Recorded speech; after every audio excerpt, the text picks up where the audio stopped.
안녕하세요, 세이지입니다. 오늘은 재물 들어오는 풍수법에 대해서 말씀드려 볼게요. 구독과 좋아요, 알림 설정까지 해주실 거죠? 그럼 바로 시작할게요.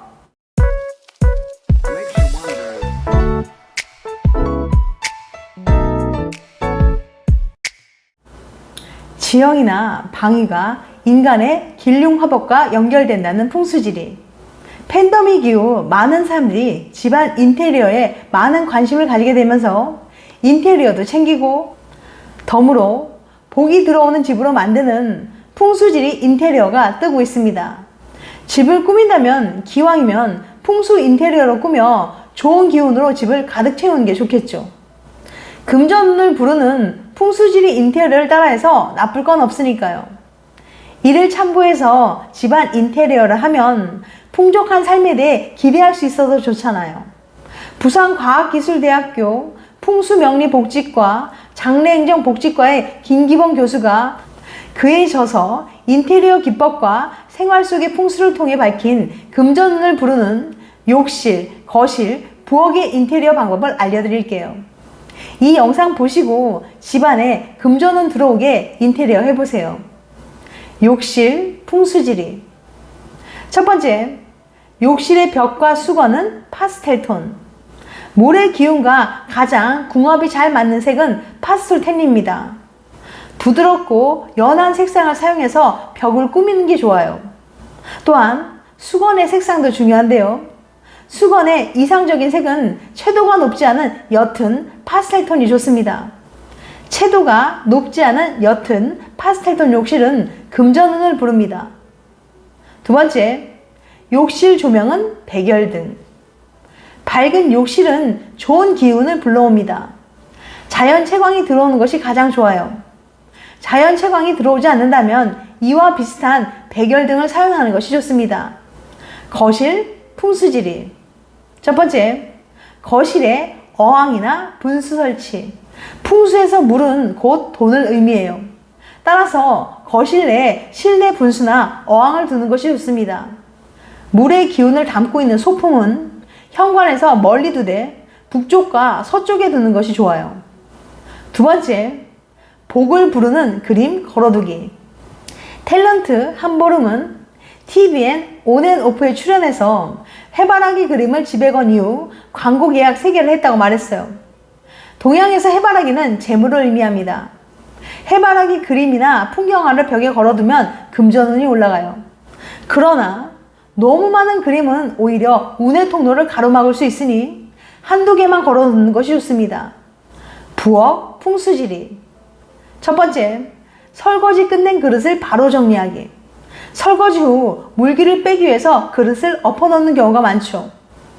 그러나 주방을 좋은 기운으로 가득 채우기 위해서는 설거지 후 행주로 물기를 닦고 바로 장에 넣어 정리하는 것이 좋습니다. 두 번째, 칼은 서랍장 안에 보관하기. 부엌칼, 과도 등을 꺼내 보관하면 금의 기운이 잘려나가게 되어서 금전에 부정적인 영향을 끼친다고 해요. 따라서 사용 후에는 설거지 후 잘 보이지 않는 곳에 넣어 보관하는 것이 좋습니다. 현관 풍수지리. 첫 번째, 늘 밝고 깨끗하게 유지하기. 풍수지리적으로 현관은 늘 밝고 깨끗하게 유지하는 것이 기본입니다. 현관에 자전거, 신발, 쓰레기통, 우산 등 많은 것을 두는 경우가 많은데 가능한 물건이 없는 편이 좋은 기가 들어오는데 막힘이 없습니다. 신발에 붙은 먼지와 오물들로 현관이 더러워지지 않도록 늘 청결하게 청소하고 택배 박스와 쓰레기 등을 두지 않는 것이 좋습니다. 현관에 조명을 달아 밝은 느낌을 주어야 하며 풍경 사진이나 장식을 적절하게 활용해서 화사한 분위기를 만들어주면 좋습니다.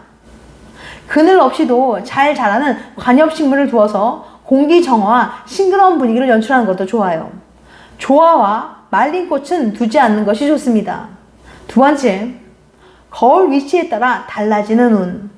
현관에 거울이 있는 집이 많을 거예요. 현관 내 거울 위치만 잘 설정하면 풍수지리적으로 나쁘지 않습니다. 문 정면에 바로 거울이 있는 것은 복이 반사되어 나가게 되어 좋지 않습니다. 하지만 현관문을 열었을 때 거울이 우측에 있으면 명예운, 좌측에 있으면 재물음을 높여줍니다.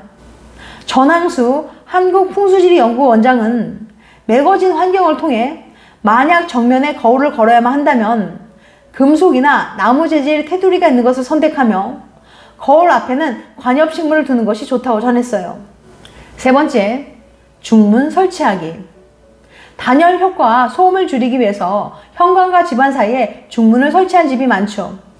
풍수지리적으로 현관 입구에서 집안 내부가 보이는 것은 좋지 않아 중문 설치는 좋은 선택입니다. 네 번째, 신발은 늘 가지런하게 두기. 신발은 최대한 신발장 안에 보관하는 것이 좋아요.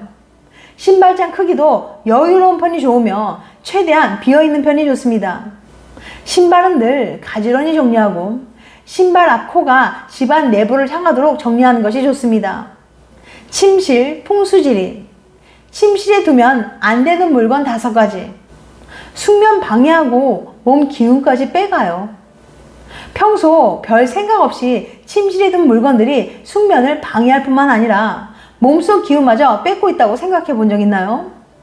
건강 라이프스타일 관련 블로그 건강을 위한 발걸음에서 알려주는 침실에 있으면 안 되는 5가지 물건들을 소개해 드릴게요.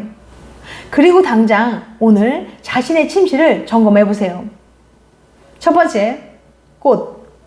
침실에 꽃을 두면 알레르기 환자들에게 해로운 먼지가 쌓일 수 있을 뿐만 아니라 어두컴컴한 방에서 빛을 받지 못해 꽃이 금방 시들어버릴 수 있습니다.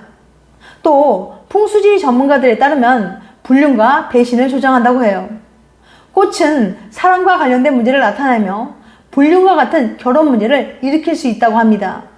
두 번째, TV, 와이파이 공유기. 많은 사람들이 침대에 누워 TV를 보다가 스르륵 잠이 듭니다. 하지만 TV는 숙면에 방해되는 전자파를 방출해요. 와이파이 공유기에서 나오는 전자파 역시 숙면을 유도하고 신진대사를 촉진하는 체내 피로해소 물질인 멜라토닌을 파괴합니다. 세 번째, 거울. 역술가 박성준 씨는 침실에 거울이 있으면 좋지 않은 이유에 대해서 풍수적 관점에서 설명합니다. 침실은 휴식을 취하는 공간인데 화장대에 딸린 큰 거울은 사람의 기운을 산란하게 만들어요. 아침에 눈 떴을 때 거울을 보면 공간이 왜곡되게 보이죠. 큰 거울은 드레스룸이나 화장실만 놓는 것이 좋습니다. 또 침대를 비추는 거울은 바람기를 부를 수 있어요. 네 번째, 붙박이장. 박성준 씨는 침실이나 안방에 붙박이장을 들여놓으면 침대에 누워있을 때 가구가 너무 중압감을 느낀다고 말하며 이를 드레스룸으로 옮기는 것이 풍수적으로 좋다고 말해요. 다섯 번째, 업무 또는 운동과 관련된 요소. 실내용 자전거나 책상, 업무 자료 등은 정신을 산만하게 만들어 에너지가 휴식에 온전히 쓰이지 못하게 합니다. 지금까지 집안에 재물 들어오는 풍수법에 대해서 말씀드렸어요. 다음엔 더 재밌고 유익한 영상을 찾아뵐게요. 끝까지 시청해주셔서 감사합니다. 다음에 또 봬요. 안녕.